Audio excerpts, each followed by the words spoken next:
Amém, glória a Deus. Boa noite, irmãos. Graça e a paz do Senhor seja com todos nesse domingo. Vamos ler um texto da palavra de Deus no Evangelho de Lucas, capítulo 13. Lucas, capítulo 13, a partir do verso 22. Vamos ler até o verso 30.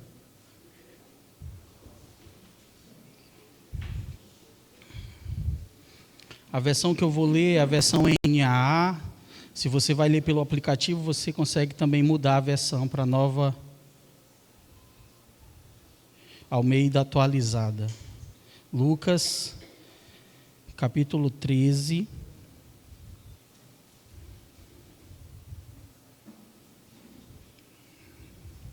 Versículo 22 em diante. Diz assim a palavra de Deus. Jesus passava por cidades e aldeias, ensinando e caminhando para Jerusalém.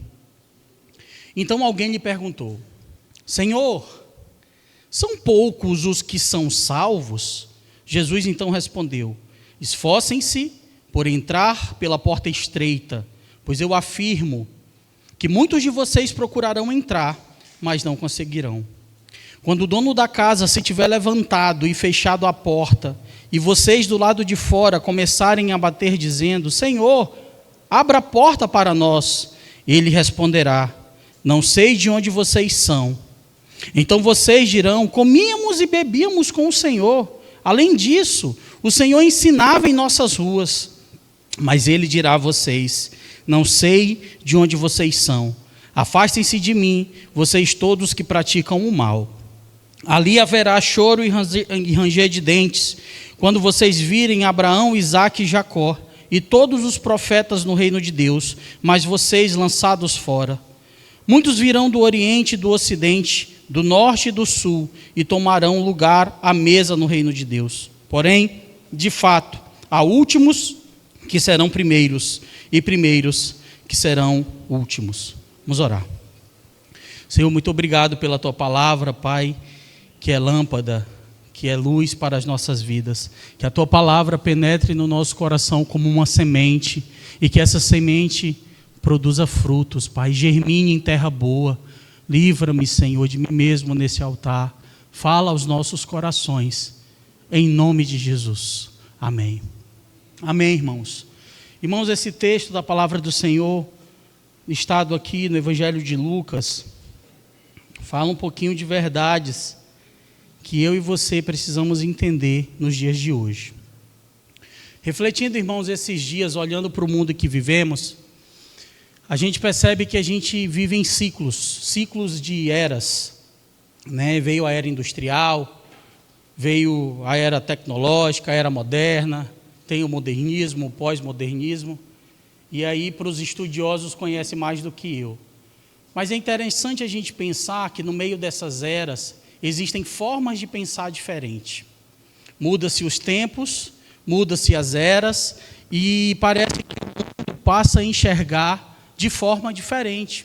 Você já parou para pensar que tem o mesmo assunto, tem uma mesma situação, e várias pessoas olham de forma diferente aquele assunto e aquela situação? Por exemplo, questões políticas. Cada pessoa tem uma visão diferente da política. Questões econômicas e assim por diante. E quando mais o tempo passa, né, as coisas que nós enxergamos muitas vezes vão mudando. E dentro de uma mesma sociedade, tem pessoas, como eu disse, com vários olhares, com olhares diferentes.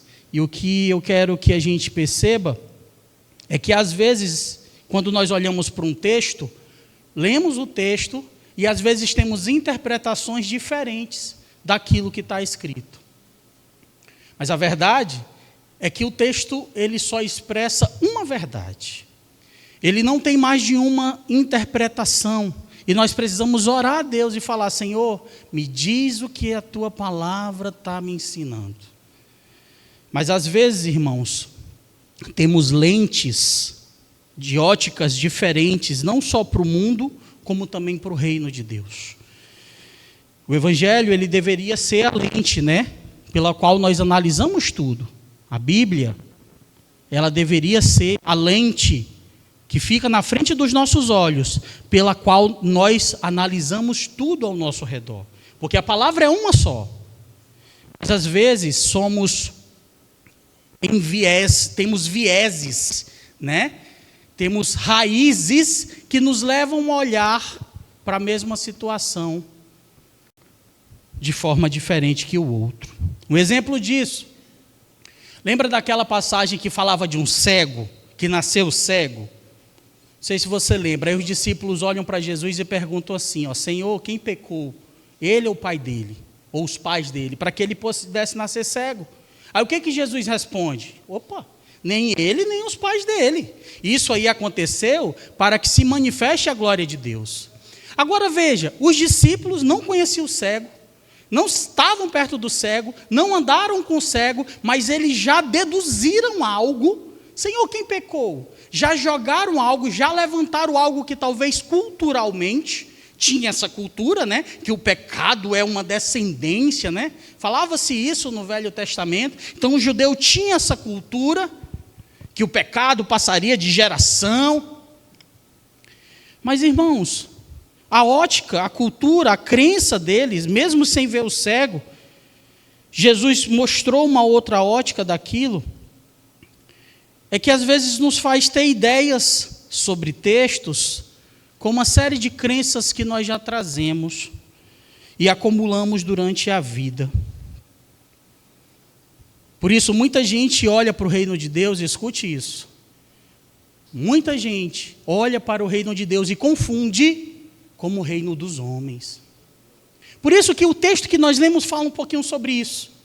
O texto começa de maneira muito simples. Uma pessoa, Jesus andava pela cidade, no verso 22, e alguém lhe perguntou, não fala quem é esse alguém, só fala a pergunta do cidadão, que é assim, ó, Senhor, são poucos os que vão para o céu, ou são poucos os que vão ser salvos? Irmãos, e aqui parece uma conversa de maluco, porque Jesus responde de outra forma. Para quem é das exatas, essa pergunta, ela talvez a gente esperaria um número. Sim, são poucos, não são muitos, são 1.200, são 199 mil, mas Jesus não responde assim. Olha só como Jesus responde. Esforcem-se para entrar pela porta estreita. Ué, como assim? Eu quero saber se são poucos os que vão entrar. Eu quero saber se são poucos aqueles que vão ser salvos. Aí Jesus, ele lê, ou melhor, ele fala. Nós lemos um texto da fala dele, mas ele começa a sua resposta dizendo, esforcem-se para entrar pela porta estreita. Mas Senhor, aí começa, né? Jesus dizendo, porque quando o dono levantar, ele vai entrar e vai fechar a porta. E aí começa, mas Senhor, nós comemos contigo na mesa. Verdade. Mas Senhor, nós andávamos nas cidades que o Senhor pregava. Ele diz lá o texto, né? Nós somos o pessoal da mesa, por que nós não vamos entrar? O Senhor falou que podia sentar na mesa. Aliás, o Senhor, se a gente vai olhar a Bíblia, irmãos, a gente percebe que Jesus convidava todo mundo à mesa, lembra? Os fariseus, eles reclamavam para os discípulos assim, vocês lembram? Como é que o mestre de vocês senta com pecadores e publicanos para comer? Não era isso? E eles reclamavam, porque Jesus sentava com todo mundo à mesa. Jesus, irmãos, não tinha preconceito com quem sentava com ele à mesa, não. A mesa de Jesus é larga, é grande.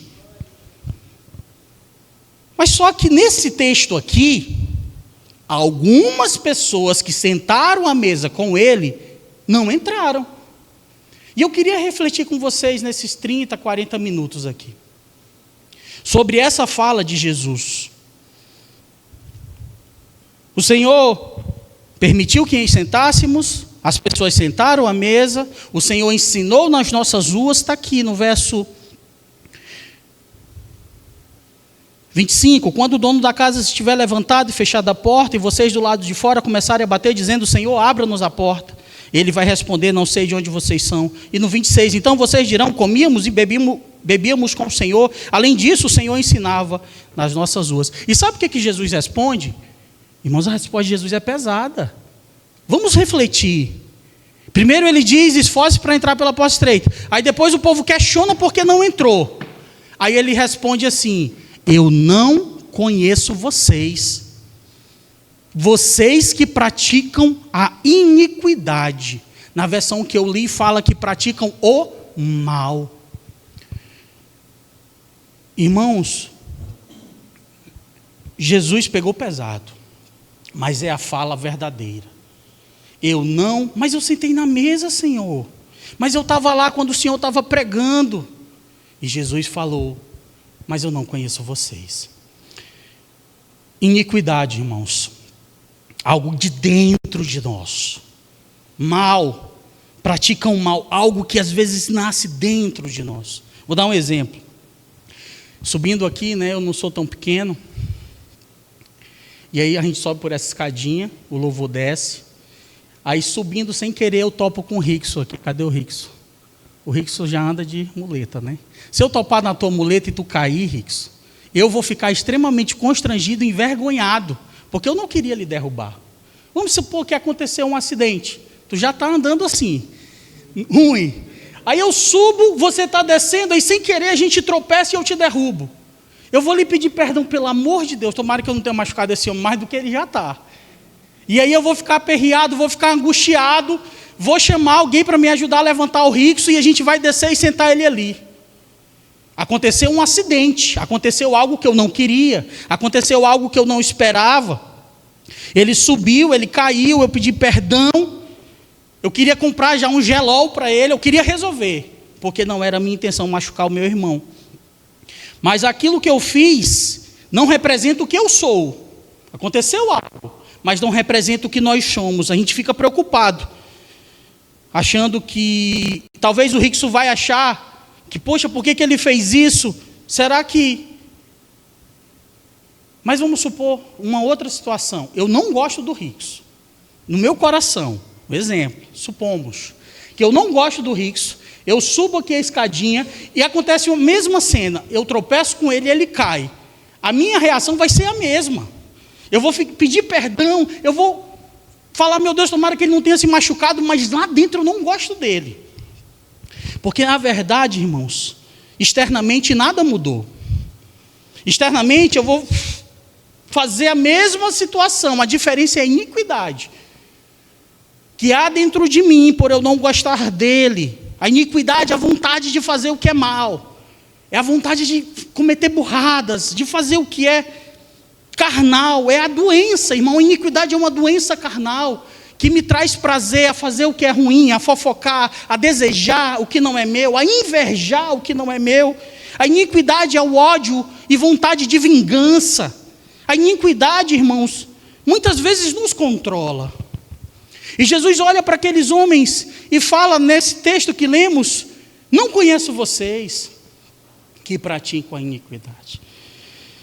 Não apenas, irmãos, não é apenas fazer alguém tropeçar. A iniquidade é uma coisa que me controla. A iniquidade é isso que eu sou.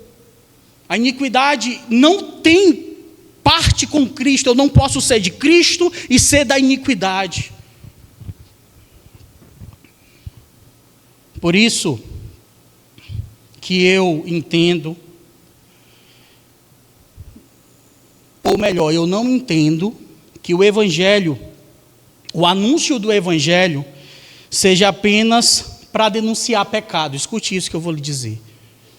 Eu não entendo que o anúncio do Evangelho de Cristo seja apenas para denunciar pecado.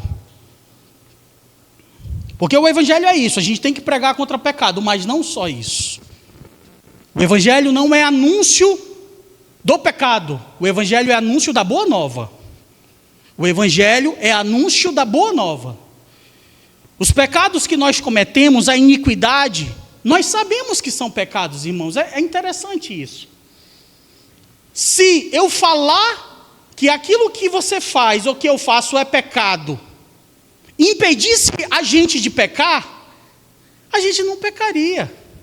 Você entende? Porque eu sei o que é pecado.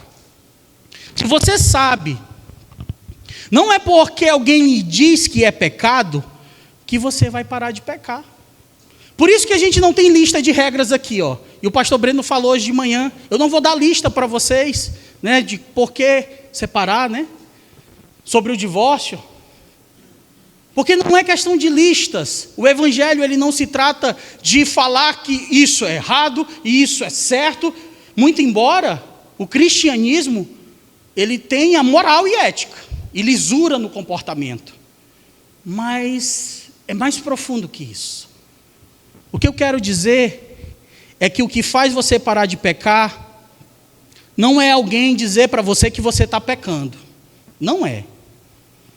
Se alguém chegar para você e falar que você já sabe que está pecando. Eu já sei que eu estou pecando. Então não é isso que me faz abandonar a iniquidade. Porque tudo que eu faço que é pecado, eu sei. E mesmo sabendo, não resolve. Por isso que a gente não fala de listas, como eu já repeti aqui, de regras e etc. E o que resolve, André? E o que resolve quando Jesus diz, se esforce para entrar pela porta estreita, ou quando ele diz, não conheço vocês que praticam a iniquidade. O que resolve, meu irmão, é morrer para a iniquidade que há dentro de mim. O que resolve é morrer e nascer de novo e ser uma nova criatura. O que resolve é se voltar para Cristo e falar, Senhor, eu não aguento mais ser assim, viver assim. O que resolve é eu entender que a mudança começa de dentro para fora. O Evangelho, irmãos, não me propõe a igreja, ou melhor, o Evangelho não propõe a igreja como proclamadora e ditadora de um comportamento moral. Escute isso. O Evangelho, ele não é uma ditadura de comportamento moral, onde ele se posiciona e diz o que é certo e o que é errado. Não. Apesar do nosso comportamento, como eu falei, ser ético e moral. Mas não porque existe uma regra, mas porque, na verdade, estamos vencendo a iniquidade todos os dias que habita em nós. Nós não podemos reduzir o Evangelho somente a uma prática de coisas certas e coisas erradas. Ah, pastor, mas Jesus morreu pelos nossos pecados, sim, e glória a Deus por isso. Porque nós não conseguiríamos ser salvos pela lei. Quem pensa como um legalista, que acha que a lei do certo e errado é que resolve a sua vida no céu, precisa cumprir tudo que está na lei. E a própria Bíblia diz que não há um homem sequer que a cumpriu. Por isso carecemos de Deus, irmãos. E precisamos entender que vencendo a iniquidade que habita em nós, que sempre quis nos controlar desde o Éden, é que nós venceremos a cada dia a nós mesmos. A questão, irmãos, não é o tropeço que eu fiz o Rickson ter. A questão é o motivo pelo qual eu o fiz tropeçar. É mais profundo. A questão não é o pecado que você cometeu, irmãos. Olhe para mim. Você sabia que você vai pedir perdão e na ceia hoje houve uma maravilha de Deus, que Deus nos purificou, nos perdoou, mas infelizmente você vai pecar, não sei quando e tomara que não seja hoje.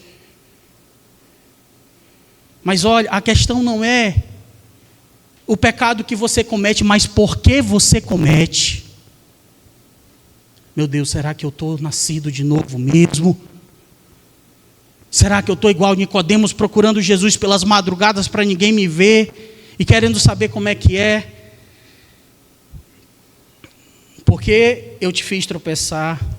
O Evangelho, irmãos, fala sobre quem somos. O Evangelho fala sobre quem somos e o que precisamos. E eu volto a repetir.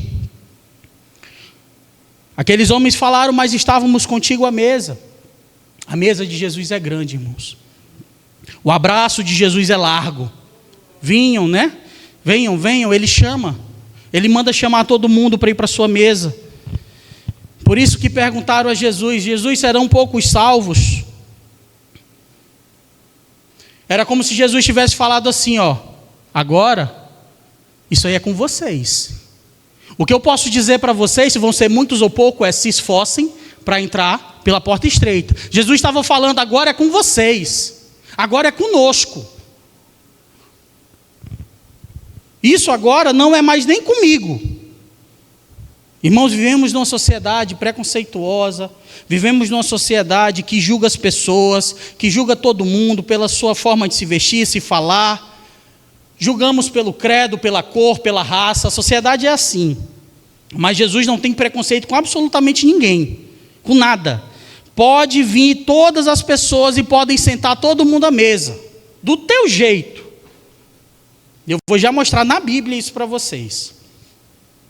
Jesus não tem preconceito com quem vem e senta à mesa com ele, porque na mesa de Jesus senta todo mundo, porque o abraço de Jesus é largo, mas a porta é estreita. Porque quando se acaba de jantar, ele levanta, no texto que lemos diz, e ele vai até a porta, e ele diz: quem quiser me seguir, siga-me. Negue-se a si mesmo, tome a sua cruz e siga-me. E passe por uma portinha estreita, irmãos. Não fique preocupado.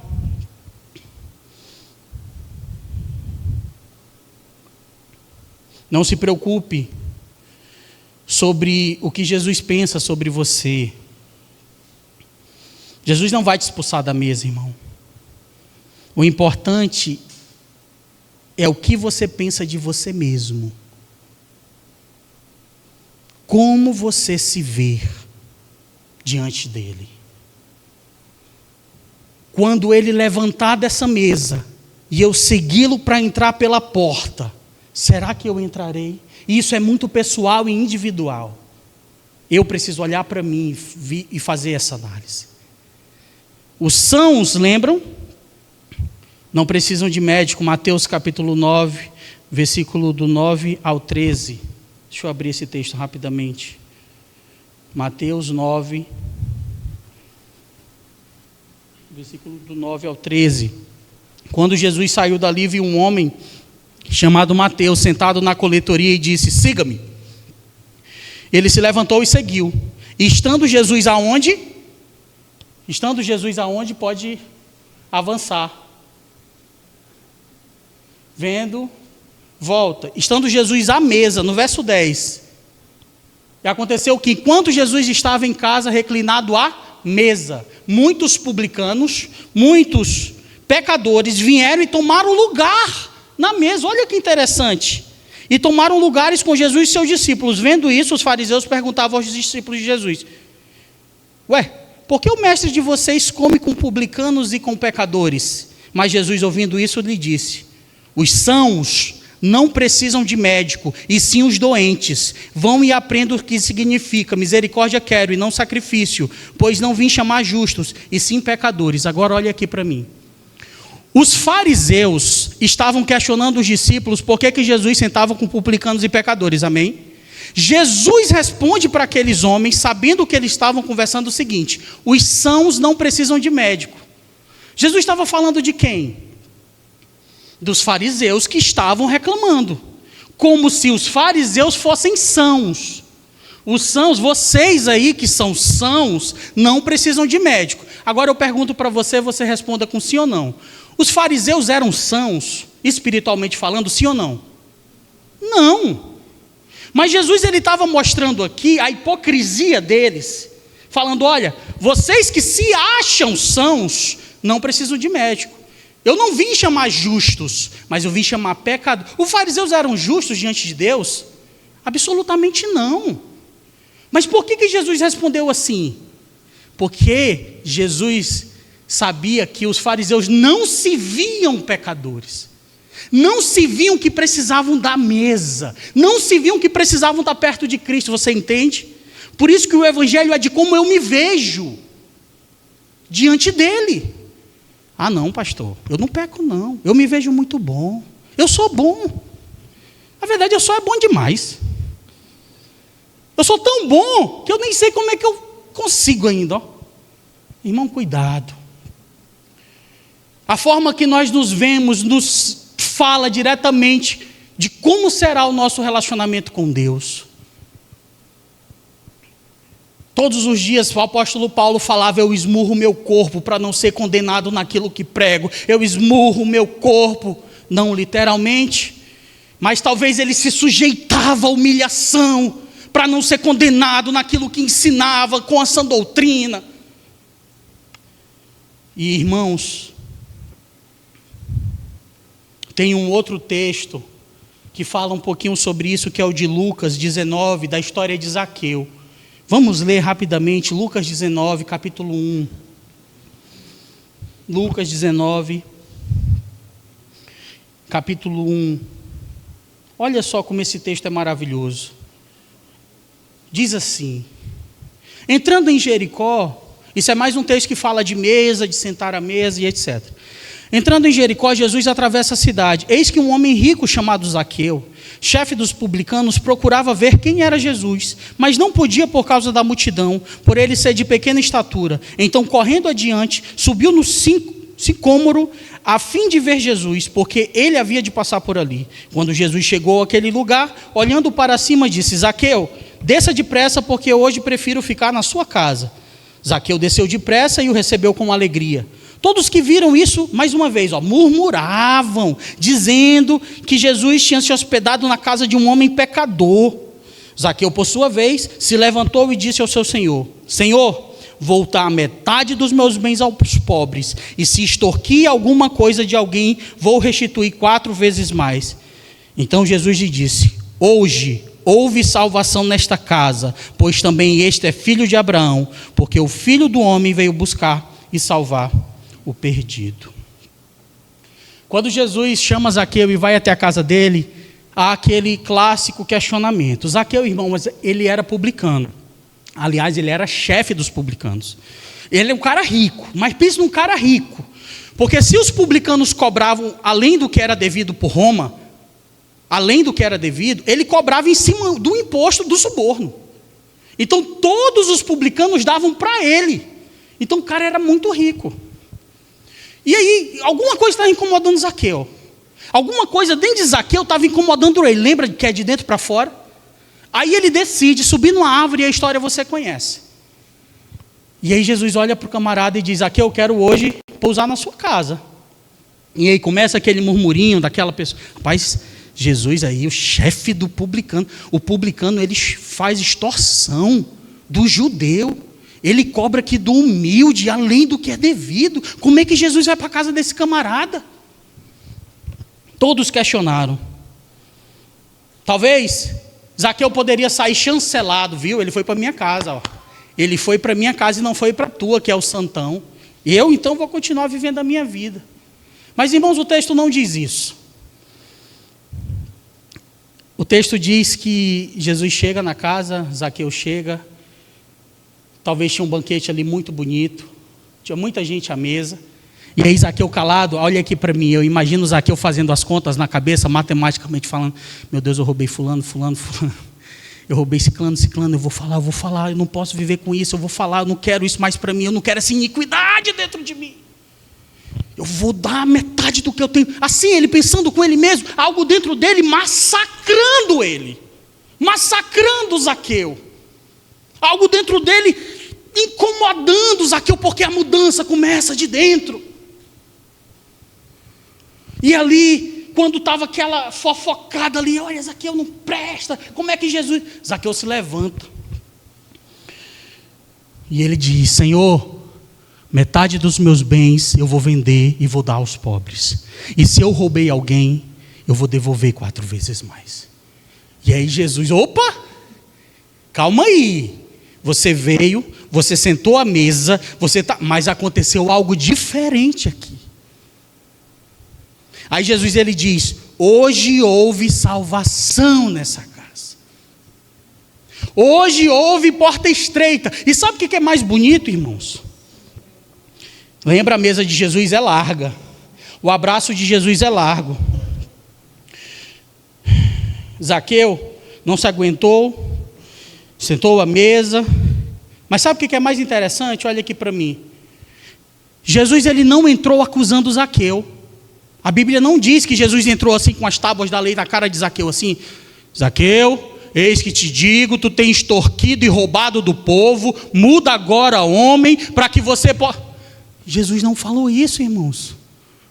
E glória a Deus, porque talvez Zaqueu tinha mudado só pela religiosidade.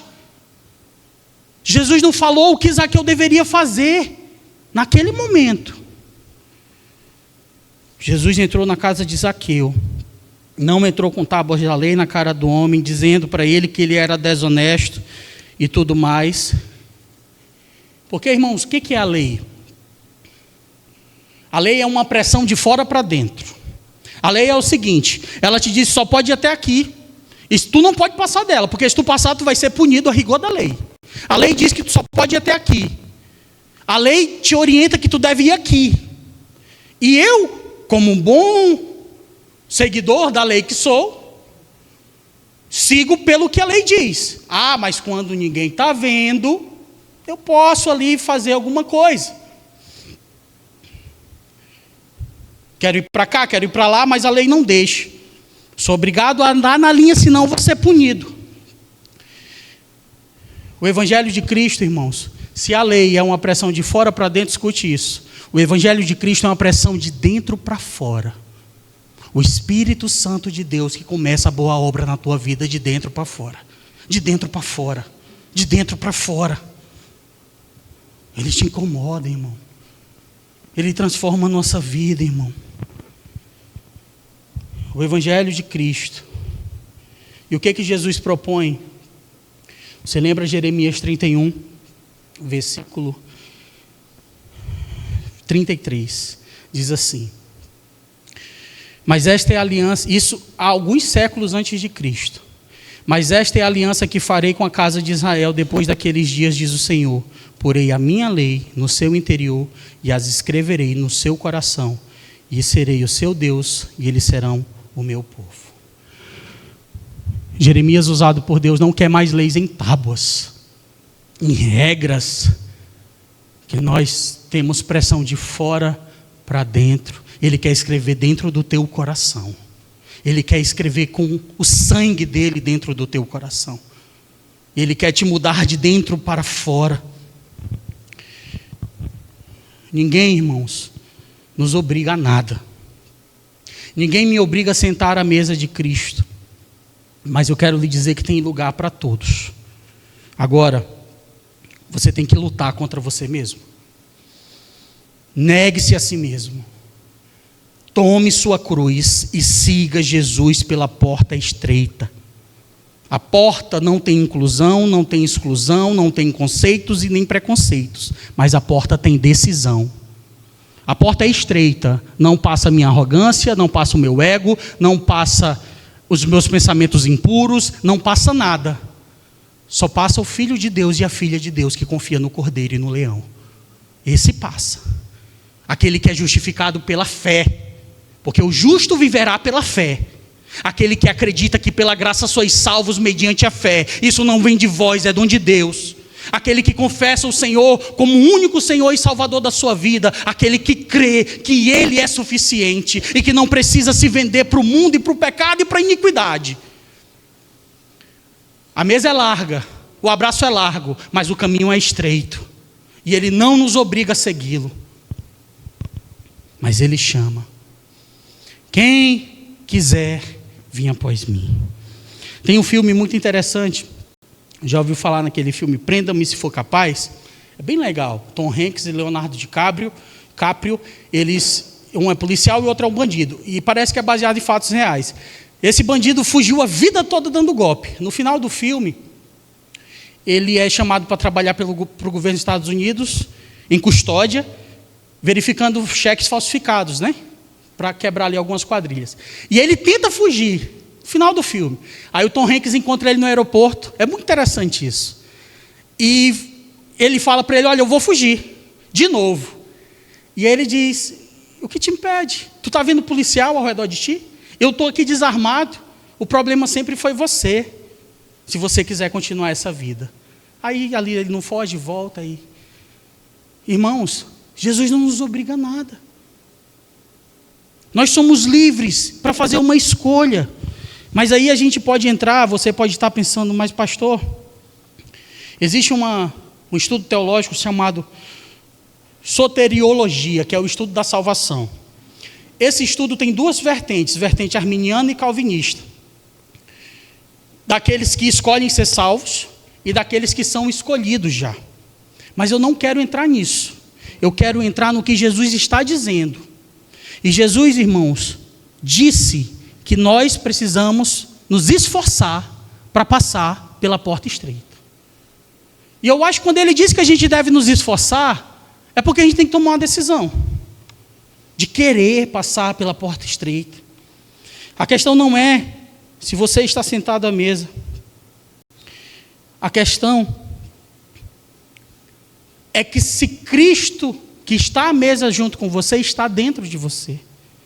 A questão não é se você tem um lugar no ladinho de Cristo, mas se Cristo tem um lugar dentro de você. Tiago, capítulo 1, verso 23,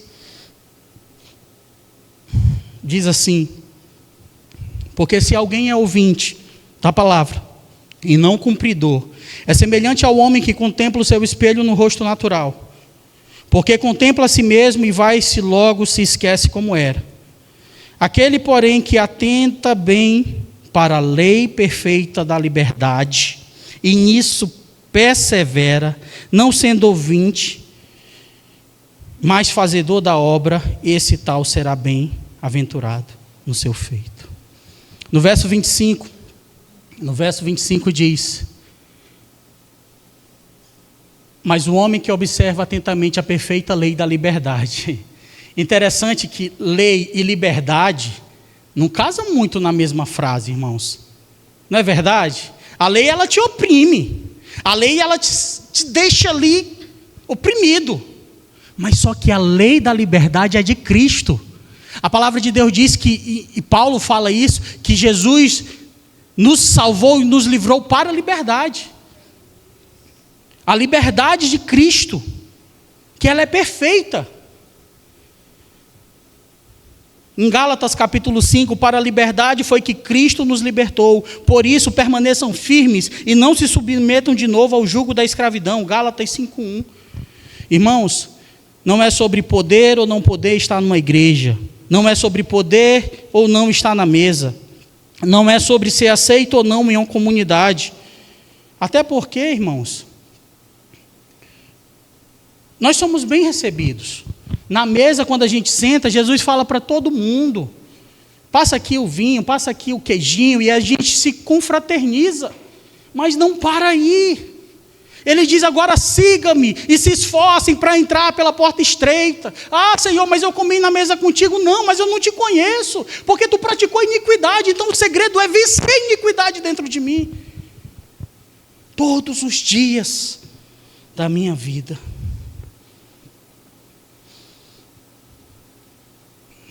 É sobre dar uma resposta sobre quem eu sou, sobre quem você é. Quando o Espírito de Deus te faz morrer, e a sua e a minha carne deve ser esmagada. Gálatas capítulo 2, um texto que eu e vocês conhecemos no verso 19. Porque eu, mediante a própria lei, morri para a lei, a fim de viver para Deus. Estou crucificado com Cristo. Logo, já não sou eu mais quem vive, mas Cristo vive em mim. E esse viver que tenho na carne agora, vivo pela fé no Filho de Deus, que me amou e se entregou por mim. Olha, Paulo, ele falando isso, para a lei eu morri. Para a lei eu morri. Agora eu quero viver é Deus. Eu quero escolher Deus, eu quero estar morto, crucificado com Ele. Irmãos, um outro exemplo claro disso é o jovem rico. Você lembra? O jovem rico chega para Jesus e fala assim: ó, Senhor, o que eu faço para ir para a vida eterna? E Jesus fala o que, irmãos? Segue os mandamentos. Aí o jovem fala: isso eu já faço. Então tá, tu quer ser perfeito? Jesus retruca: pega, vende tudo que tu tem, dá aos pobres e me segue. Aí o homem olha para ele: hã? Como assim? Aí está pesado. Não. Negativo. Ficou pesado demais agora. É muita coisa. O Senhor está pedindo muito. Irmãos, não diz isso, mas vamos parafrasear aqui. Quem perguntou para o jovem rico como tinha que ir para o céu? Foi Jesus ou o jovem rico? Foi o jovem. O jovem que chegou para Jesus e falou: o que eu faço para entrar na tua vida? Aí Jesus falou: cumpre os mandamentos já. Então vende tudo que tu tem e me segue. Ele não. A gente precisa entender, aquele jovem precisava entender, que para entrar na vida de Cristo, no reino de Cristo, não tem nada a ver com a vida dele aqui. Para entrar na minha vida, tem que abandonar a tua vida. Para ir para o reino de Deus, tem que abandonar o reino do mundo. Por isso que somos peregrinos em terras estranhas. Por isso que andamos como cidadãos dos céus, sabendo que um dia nossa morada irá chegar e Ele nos levará para morar eternamente com Ele. Mas nós não podemos esquecer que se eu quero ir para o céu dele, para o reino dele, é a regra dele. E o jovem rico achou aquilo pesado. E ele continuou a viver. E Jesus não impediu, irmãos. Vive a tua vida, uai. Segue o teu rumo. Mas na hora você vai bater. E eu vou te dizer que não te conheço. Não tem impedimento para nós entrarmos na vida de Cristo. Ele te chama hoje, mas Ele quer que a gente deixe a nossa velha vida. Estamos à mesa, mas não termina na mesa. A mesa é larga, é grande. Agora eu quero saber se você quer mesmo entrar na vida e abandonar a sua vida. Ou se você quer fazer só uma presença. Não, Senhor, entra aqui comigo, vamos colocar uma cereja nesse bolo aqui, eu vou sair dizendo que eu estou contigo e está tudo certo. Sem abandonar, para todos nós que estamos aqui no Evangelho, nós precisamos entender que o Evangelho precisa incomodar, de dentro para fora. Não chegamos para Deus e pedimos: Senhor, faz a minha vontade, vem com o meu reino. Não, a oração do Pai Nosso é o contrário. Senhor, faz a tua vontade e vem com o teu reino. Irmãos, eu pergunto para você, o que nos enche por dentro? Se é iniquidade, o que está te enchendo por dentro hoje, que toma teu sono? Olha, em nome de Jesus, faça esse exercício individual.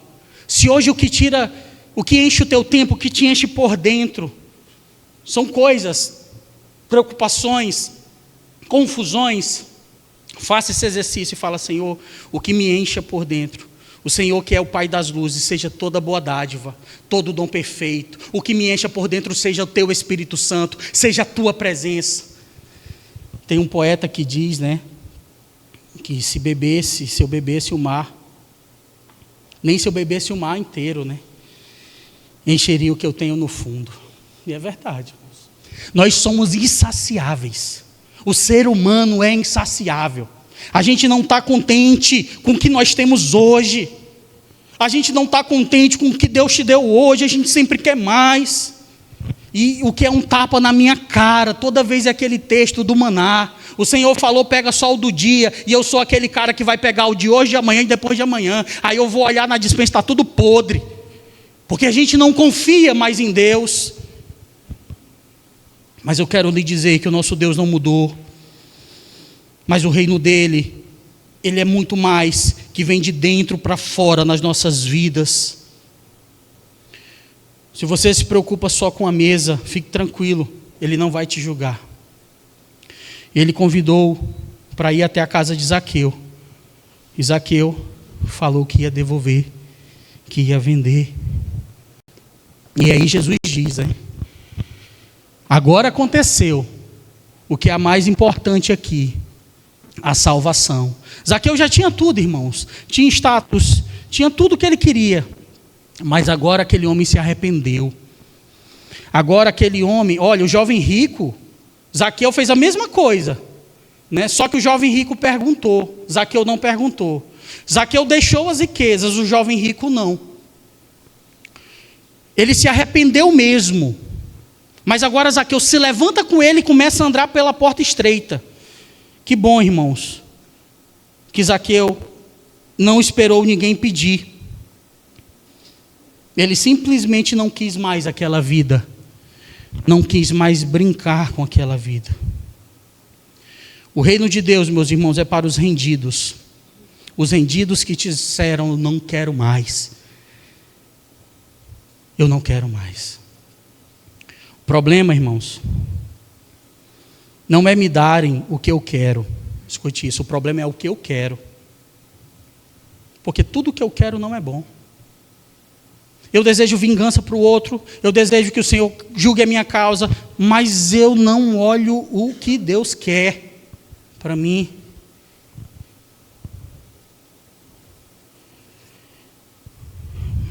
Mas para nós orarmos, Jesus ele diz o quê? Se esforcem para entrar pela porta estreita. Decidam. Não tem ninguém dizendo para você e para mim o que pode, o que não pode, o que está certo, o que está errado. A gente não precisa de polícia, de santidade não, irmãos, na igreja. Somos todos adultos.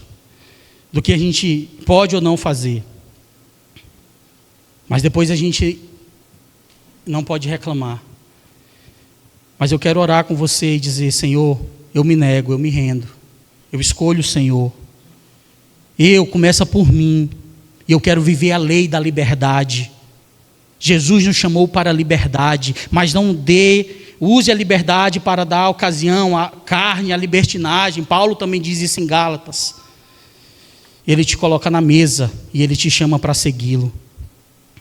Ao final, irmãos, esse livro aqui que eu comecei dizendo que tinha que ser a ótica, ele deixa de ser uma opressão. Tem gente, irmão, que é oprimido pela Bíblia. Meu Deus, mas eu tenho que fazer tudo isso. Meu Deus, mas está escrito isso, que eu tenho que perdoar 70 vezes 7. Meu Deus, mas como que pode? Irmãos, a Bíblia não é para me oprimir, não. A Bíblia é para ser uma ótica. Existe uma palavra chamada cosmovisão. É a forma que eu vejo o mundo. Ela tem que ser agora vista pela lente das Escrituras, do Evangelho de Cristo Jesus. Ela deixa de ser uma opressão e ela passa a ser a tua liberdade, a tua lente pela qual você enxerga o mundo. Você percebe que é do Cordeiro de Deus que você precisa. E a tua vista e os teus olhos vão olhar diferente. A Bíblia diz, se os teus olhos forem bons, né? Tudo que tu olhar, todas as coisas vão ser. Mas se houverem maldades, o teu corpo será todo treva. Portanto, a oração que eu quero fazer com você nessa noite é: Deus, limpa-me, purifica-me, enche-me de ti, me ajuda a nascer de novo um pouco mais a cada dia, me limpa a cada dia. Porque é isso que eu quero, é o que eu escolho para mim. É o que eu escolho para mim. Amém, irmãos? Vamos orar. Se você puder, fique de pé. E que nós possamos proclamar o Evangelho, demonstrar a sua graça, sentarmos à mesa, estarmos dispostos a passar pela porta e trilharmos o seu caminho. Feche os teus olhos.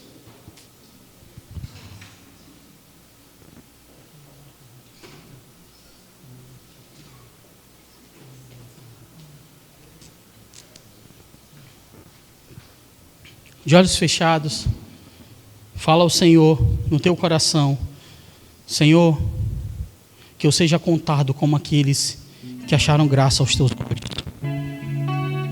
que eu possa vencer a iniquidade dentro de mim, que o Senhor possa ser a fonte que me sacia e que em nada eu possa buscar fora. Adora o Senhor com esse cântico. Coloca o teu coração diante de Deus, porque hoje é uma noite de decisão. É uma noite que você vai decidir se esforçar pela porta estreita.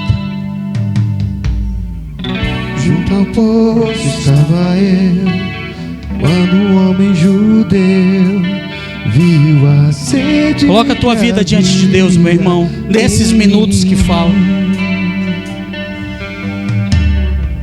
Sem me ouvir, conheceu e me ofereceu uma água que jorra sem Peça para Ele, adore a Ele, dá-me, Senhor. Dá-me de beber, pois tenho sede. Não quero mais. Declare isso a Ele. Não quero, Pai. Em outras fontes. Nós precisamos de Ti, Senhor. Somente de Ti. Não precisarei aqui voltar pra minha sede. Aleluia, Deus. Saciar. Uma vez que eu já ouvi teu Declare, falar, igreja. Tu és porque a minha alma esperou. Aleluia, Deus. A fonte da vida. Tu és a fonte da vida. Me encontrou. És o dom de Deus, o Messias, o meu Salvador. Junto ao poço estava Adore ao Senhor. Quando um homem judeu viu a sede que havia, Meu Deus, em mim, preenche a nossa vida, Senhor. sem me ouvir, conheceu e me ofereceu uma água que jorra sem fim. Declare ao Senhor. Dá-me de Beber, pois tenho sede. Não quero mais buscar em outras fontes. Não precisarei aqui voltar pra minha sede saciar. Uma vez que eu já ouvi teu falar. Dá-me de Beber, pois tenho sede. Não quero mais buscar em outras fontes. Eu não precisarei, Senhor. Não precisarei aqui voltar pra minha sede saciar. Uma vez que eu já ouvi teu falar. Declare. Tu és por quem a minha alma esperou. A fonte da vida que me encontrou.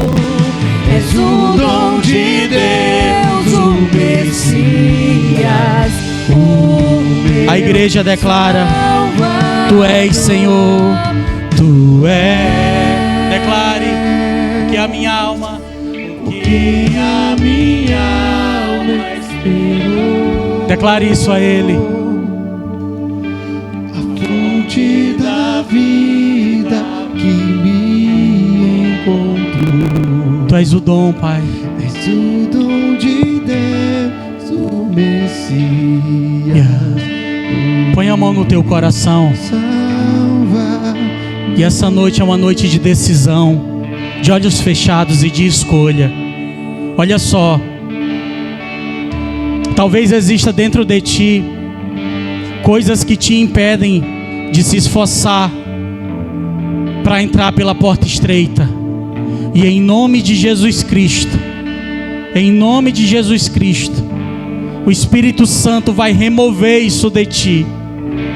E nada vai te impedir a tomar a tua cruz, a negar a si mesmo e a seguir Jesus.